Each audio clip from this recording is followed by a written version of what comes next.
If you grew up in the West, you were likely taught a very specific story about Islam and Christianity. You were taught that they are opposites, enemies. On one side, you have Jesus, the Prince of Peace, the figure of love. On the other side, you were told is Islam, a religion that rejects Jesus, denies his importance, and perhaps even hates him. This narrative is incredibly powerful. It shapes foreign policy, it shapes elections, and it shapes how neighbors treat each other.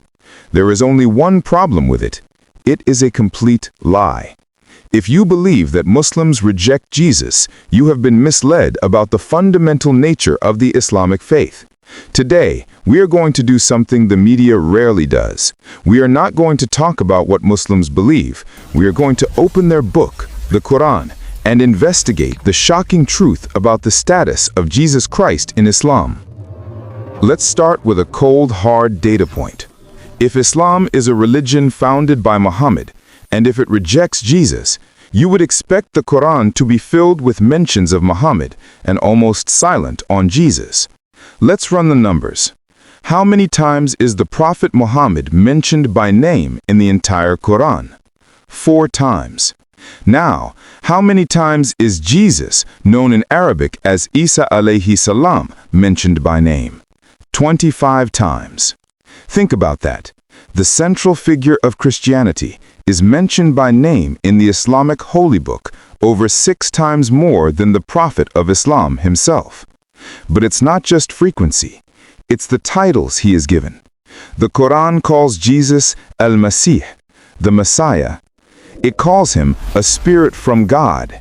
It calls him a word from God cast unto Mary. No other prophet in the Quran, not Abraham, not Moses, not even Muhammad, is given this specific collection of majestic titles. If Islam hated Jesus, this is a very strange way to show it. To understand how highly a man is honored, look at how highly his mother is honored. In the entire Quran, with its 114 chapters, there is only one woman mentioned by her actual name. It is not the Prophet Muhammad's mother. It is not his wife, Khadija. It is Maryam, the Virgin Mary. There is an entire chapter of the Quran named after her, chapter 19, Surah Maryam. The Quran confirms the virgin birth. It defends Mary's chastity against those who slandered her. It states clearly that God chose her above all the women of the worlds. And what about his life? Do Muslims deny his power? Absolutely not. The Quran confirms that Jesus performed miracles that no other prophet performed. It confirms he healed the blind. It confirms he cured the leper. It confirms he raised the dead back to life. The Quran even mentions a miracle not found in the current Bible, that Jesus spoke as a newborn baby in the cradle to defend his mother's honor. We believe all of this. So if we believe in his virgin birth, his miracles, his title as Messiah, and even his second coming, which Muslims await just as Christians do, where is the disagreement? Why aren't we Christians? This brings us to the haqq, the absolute truth. The difference is not if we love Jesus. The difference is how we love him. We love Jesus so much that we refuse to lie about him.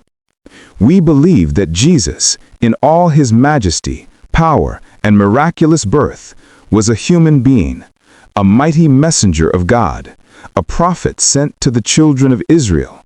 But he was not God himself. He was not the Son of God in a literal sense. God is too unique, too majestic to have family or partners. We believe Jesus came to teach humanity to worship the Creator, not the creation. When Muslims bow down in prayer, we believe we are following the true way of Jesus, submitting completely to the one God who created him and created us. We don't worship the messenger, we worship the one who sent the message. Here is the bottom line. A Muslim cannot be a Muslim if they reject Jesus. Believing in him is a requirement of faith. Jesus is not a wall between Christians and Muslims. He is a bridge. If you want to understand the true status of this mighty prophet, freed from the myths and misconceptions, subscribe to Know the Haqq. Let's walk across that bridge together.